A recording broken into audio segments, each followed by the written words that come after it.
Hey, it's Matt, your average gamer, and for this video, we have my top 8 extremely fun and powerful builds that we're going to jump into. These cover a lot of different weapons that I haven't used yet for DLC or made builds for, including this weapon here and a couple variants on other ones. This is going to be a lot of fun.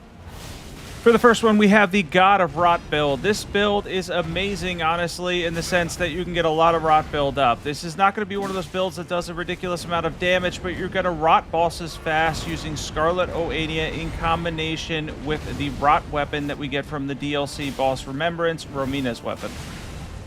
This is Pole Blade of the Bud. You're going to get that from her Remembrance. This video, by the way, is also spoiler-free. If you want to check out all the bosses being beat with powerful builds and how to take on all of Shadow of the Erdtree's Remembrance bosses, Elden Ring Shadow of the Erdtree, check out my video from yesterday. I'll leave that in the description below that has a full guide for all the bosses. After you watch this video, of course, because you're not going to want to miss out on an incredibly fun build. So the concept here is simple. You're going to start out with Scarlet Oania, if that's how you say it. I don't know if I'm saying that correctly. And then afterwards, if the boss isn't already rotted by then, you're going to follow up with the Ash of War on the Pole Blade. It's a simple and effective playstyle, no question about it. It is an amazing way to go about different bosses in the game, and a lot of the bosses in DLC can be rotted. So if you use a strategy like this, you're likely to end up in victory. Rot is very powerful. It ticks down the boss's HP relatively fast, and most bosses you only need about 2 procs. Let's jump into stats and equipment. Alright, now we're going to be going over everything you need to know. We have Pole Blade of the Bud, preferably +10, Dragon Communion Seal, Rakshasa set that will give you extra damage, Melissen's Prosthesis, Shard of Alexander, Kindred of Rot's Exaltation, Phlox Canvas Talisman, and then we have the Dexterity tier as well, and also the Faith tier.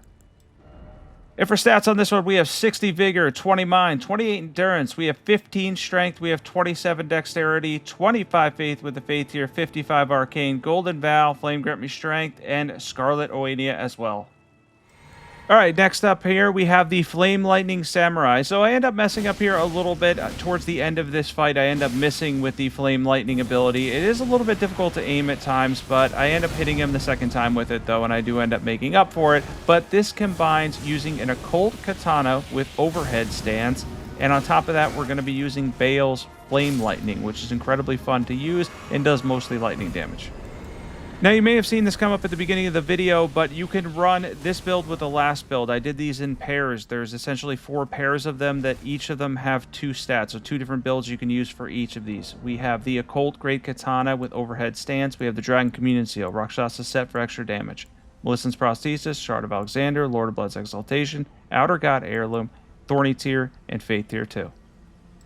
And now for stats, which I'm going to show for those that are using this timestamp. This is going to be the same stats as the last build, though, just 55 Arcane, because we're using the Outer God Heirloom as well. So 60 Vigor, 20 Mind, 28 Endurance, 15 Strength, 27 Dexterity, 35 Faith with the Faith tier.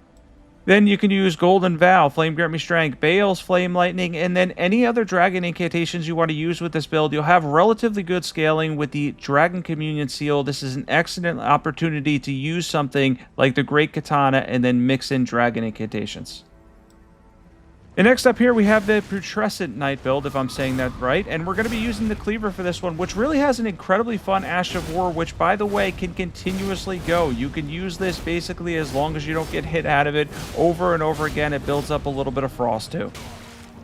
Now, this can build up on successive hits if you're able to hit fast enough with it, but it is a little bit on the slow side. It's not going to be something like Mariah's Executioner Sword where you're going to build up a ton on successive hits, but it is possible, and my recommendation is to have at least 51 poise. If you're at higher levels, you could have over 100, around 100 poise, and just continue to use the Ash of War for massive damage. And check this out. We're going to show off the Ash of War one more time, and you can keep going with this. It's really amazing. It's a cool Ash of War, no question about it. A little bit difficult to do, and you certainly can be knocked out of this, but you're going to build up a lot of physical damage and even get a frost proc with this amazing Ash of War. Let's jump into equipment, stats, everything you need to know. And we have the Putrescent Cleaver, +10 preferably. We have any seal for buffs. We hit 51 poise. Melissen's Prosthesis. We have the Shard of Alexander. Magic Scorpion Charm. Two-handed Sword Talisman for any regular hits. Green Burst Crystal tier for stamina regen. And Faith tier for buffs. And we have 60 Vigor, 17 Mind, 28 Endurance. We have 40 Strength. That is 60 Strength when we're two-handing this with a 1.5 times bonus. We have 20 Dexterity. We have 45 Arcane, 25 Faith with the Faith tier.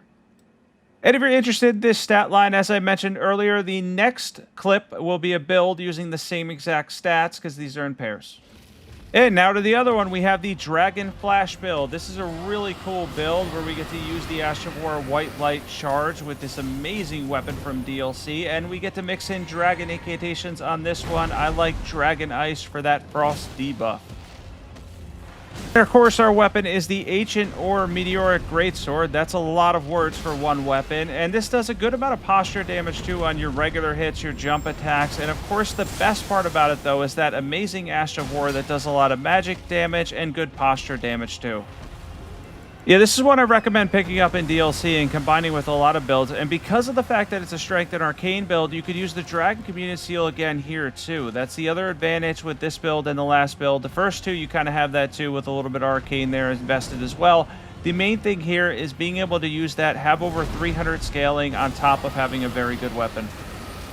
And of course, we're going to use the Frost here again at the end, and I believe I end up getting hit here, yeah, by the Rot, of course. I don't know why he ended up escaping that with a little bit of HP there, but it is what it is. We're going to go back at the Dragon, and we're going to finish him off using, most likely, Ancient or Meteoric Greatsword.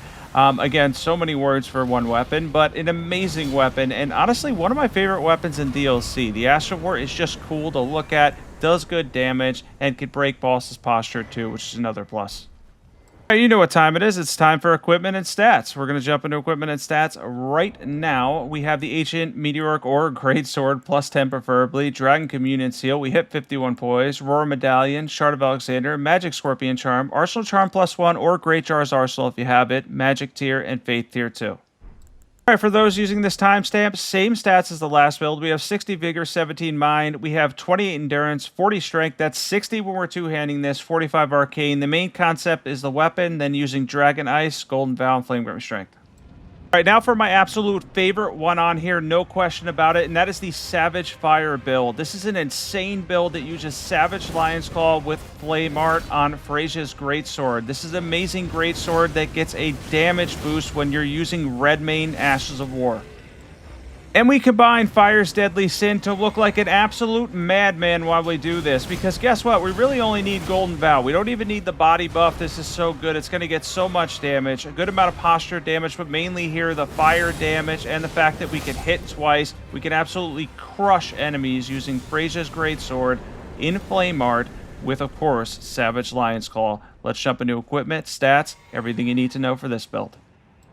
And our equipment on this one, which we're going to jump into now, we have Freya's Greatsword, Flame Art, of course, using Savage Lion's Claw, Erdtree Seal. We hit 51 poise. We have the Skarsgård's Heirloom. We have Shard of Alexander, Fire Scorpion Charm. We have the two-handed Sword Talisman, and then we have the Green Burst Crystal tier, and of course, Flame tier as well.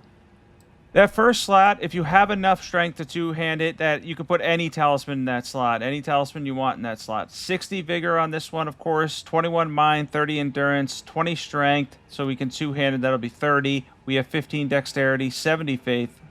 And then we have Golden Vow. We're using Fire's Deadly Sin here, and then you could use any other fire incantations will fit this build. Whatever to your liking that you want to add to it, the main concept's going to be the Ash of War, of course. On to the next one, and this is going to be a great one for DLC. I found out in my video from yesterday, holy damage in the DLC is amazing, and this is going to use Light of Miquella in combination with Milady, rather, using Sacred Blade. This does a lot of holy damage, and holy damage, by the way, is excellent in Shadow of the Erdtree. Quick thing real quick though, I need you to comment on one thing. In my previous videos, I've been adding some music to it to try to make it a little bit more chill, but I don't know if it specifically fits my vibe overall. I haven't really decided whether I like it or not, so let me know if you like the music or you'd rather have me just use the regular game volume and show the clips like I used to. Just comment below if you get the chance and let me know what you think on that. Let's go over equipment and stats for this cool holy build. After we show off the moveset, of course, God, the Light Greatsword moveset's so cool. It really is just an amazing moveset. We have Sacred Milady plus 25 with Sacred Blade, Erdtree Seal. We have Rakshasa Set for some extra damage, Ballistic's Prosthesis, Shard of Alexander, Sacred Scorpion Charm. We have the Phlox Canvas Talisman, Holy Tier, Faith Tier 2.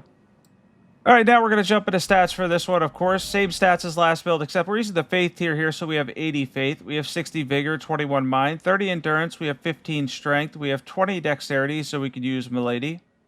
And then we're using Golden Vow, Halashabiri, Light of Makella, and then multi-layered Ring of Light and Golden Arcs is good too to add to this holy build.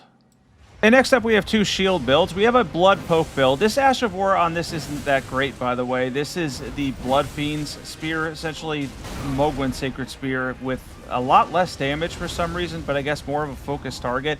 But it's okay. We're going to use it for Poke Bleed because it's much better for that with the Black Steel Great Shield. And we're just going to block a lot and then go for bleed build up. This is a simple poke bleed build that kind of takes advantage of one of the weapons that I haven't covered yet for Shadow of the Erdtree. This does really good bleed, and honestly, the poke damage isn't bad behind a shield. We're not doing anything crazy like Scholar Shield or anything like that, although you could add that on for some more defense. And we're able to get a lot of damage, good amount of bleed build up too. I think we end up getting 2 procs, and of course able to block a lot of its attacks.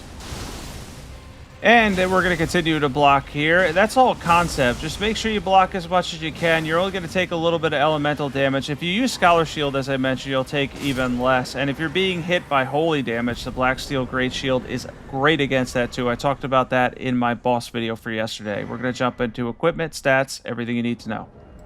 And we have Blood Fiend's Sacred Spear plus 10. We have the Heavy Black Steel Great Shield. I actually can't believe I upgraded that weapon to plus 10. We have the Dragon Communion Seal, part of Rakshasa's set. Great Shield Talisman, Shard of Alexander, Lord of Blood's Exaltation, Arsenal Charm plus 1, or Great Jar's Arsenal.